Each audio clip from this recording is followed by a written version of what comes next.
Hello viewers, Tollywood story এক্সপ্লেনারে তোমাদের সবাইকে স্বাগত জানিয়ে রানী ভবানীর আজকের পর্বের রিভিউ আমি শুরু করছি। শুরুতেই দেখা যাচ্ছে ভাত কাপড়ের অনুষ্ঠানে ইন্দু দিদি অংশ নিতে না পারায় ভবানীর মনে হয় তিনি যুবরাজ রামকান্তকে এতটা ভালোবাসেন, তাই একবারের জন্য হলেও ওনার নিজের চোখে এই অনুষ্ঠান দেখা উচিত বলে সে মনে করছে। তাই যুবরাজের কাছে একটা আবদার করে, যদি সে নিজের মুখে যুবরাজের কাছে কিছু চায় তাহলে উনি দেবেন নাকি। তখন এটা শুনে রামকান্তর কাকিমা আর তার বৌমা ফুল্লরারা খারাপ মতলব বের করতে থাকে। ফুল্লরা বলছে এবার মেয়ের আসল রূপ বেরিয়ে আসছে।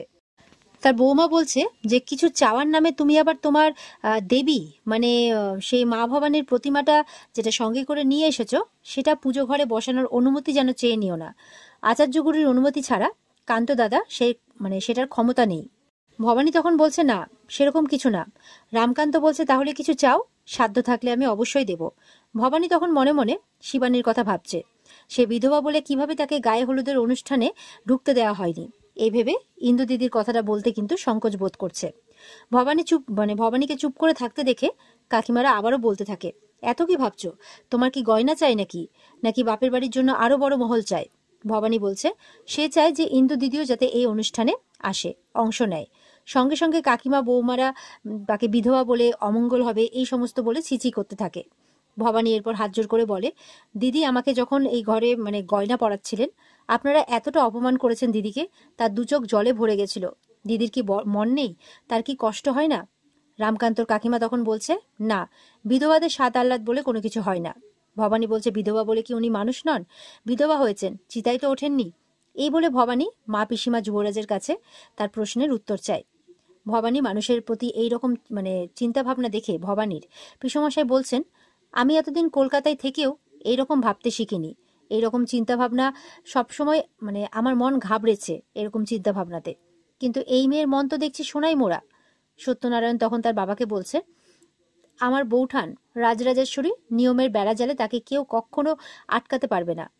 কাকিমা এরপর রামকান্তর মাকে ভবানীকে ঘরে নিয়ে যেতে বললে সত্যনারায়ণ তখন বলছে, কিন্তু উপহার দেওয়াটা তো এখনো শেষ হয়নি, আর উপহার দেওয়াটা তো উচিত, সে সবটাই তো আমার দাদার সিদ্ধান্তের উপর নির্ভর করছে। রামকান্ত তখন বলছে, কথা যখন দিয়েছি সেই কথা আমি অবশ্যই রাখবো। এই বলে উনি ঘরের ভিতরে চলে যান।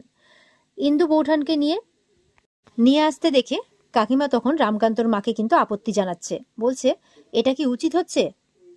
কান্তর মা তখন বলছে, আমি এইটুকু জানি যে আমার বৌমার জন্য আমার কান্তর কখনো কোনো ক্ষতি হবে না।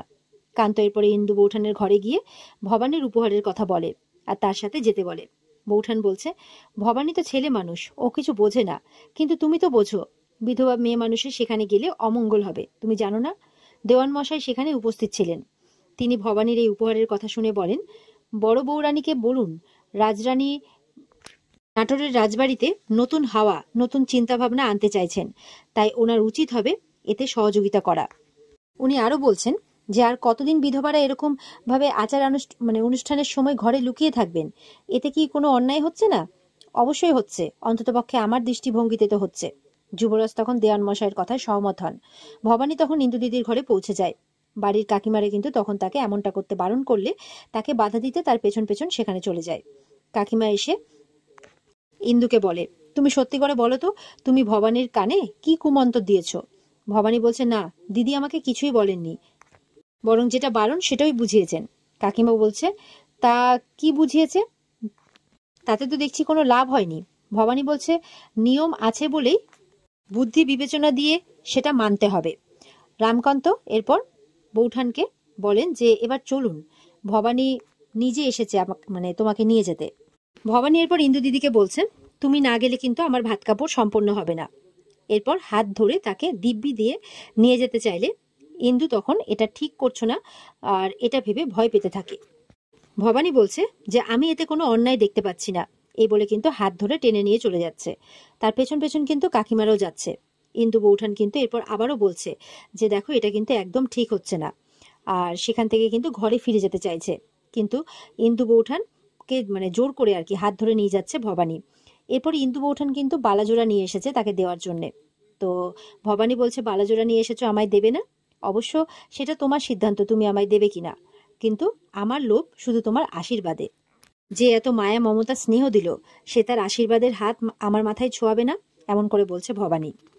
কান্তর মায়ের পরে বলছে, বেশ হয়েছে, বোঝো এবার কে বলেছিল ওকে এত আদর যত্ন দিতে?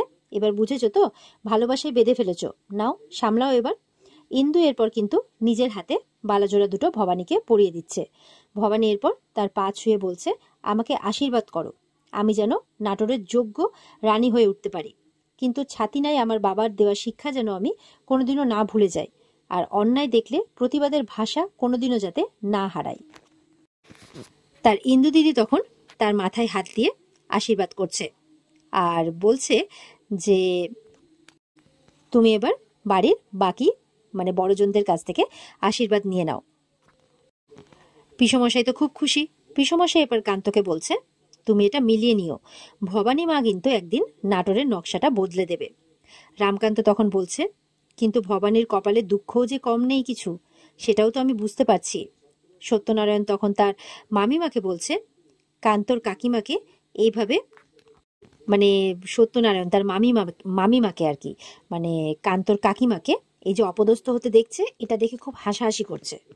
কান্ত তখন তাকে বলছে, বেশি হাসিস না, ভবানীকে সামলানো কিন্তু সহজ হবে না। যা বুঝতে পারছি যে ও যা স্থির করে তা কিন্তু ও করেই ছাড়ে।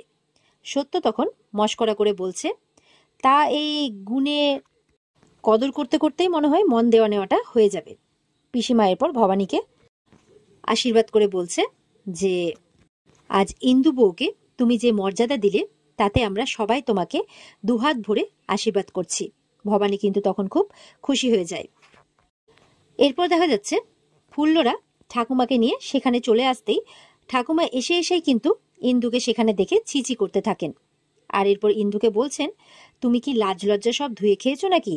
এখানে এসেছো কেন তুমি? ভবানী তখন ঠাকুমাকে বলছেন, দিদির কোনো দোষ নেই, আমি দিদির আশীর্বাদ চেয়েছিলাম, তাই দিদিকে এখানে নিয়ে এসেছি। ঠাকুমা বলছেন, এই হাঘরে মেয়েটা আমার ঘাড়ে পড়েছে কেন?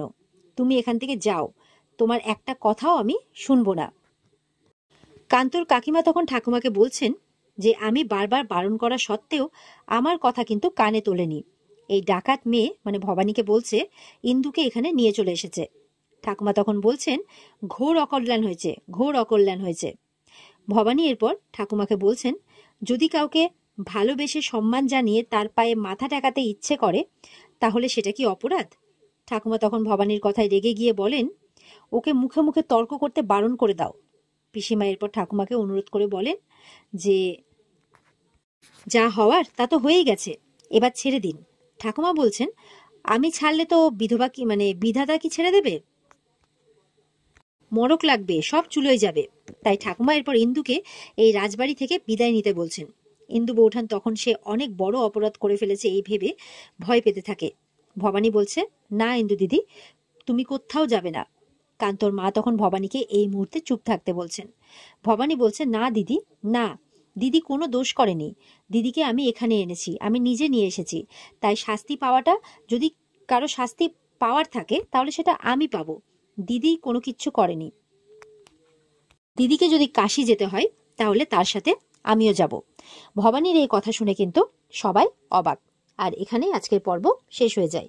তো বন্ধুরা, এই ছিল আজকের পর্বের রিভিউ। ভালো লেগে থাকলে পর্বকে লাইক কমেন্ট করে জানাতে ভুলবে না, আর আমাদের সাথে জুড়তে অবশ্যই কিন্তু আমাদের চ্যানেলকে সাবস্ক্রাইব করতেও কেউ ভুলবে না। দেখা হচ্ছে আগামীকালকে, ততক্ষণ সবাই ভালো থাকবে। আজকের মতো এই পর্যন্তই, টাটা।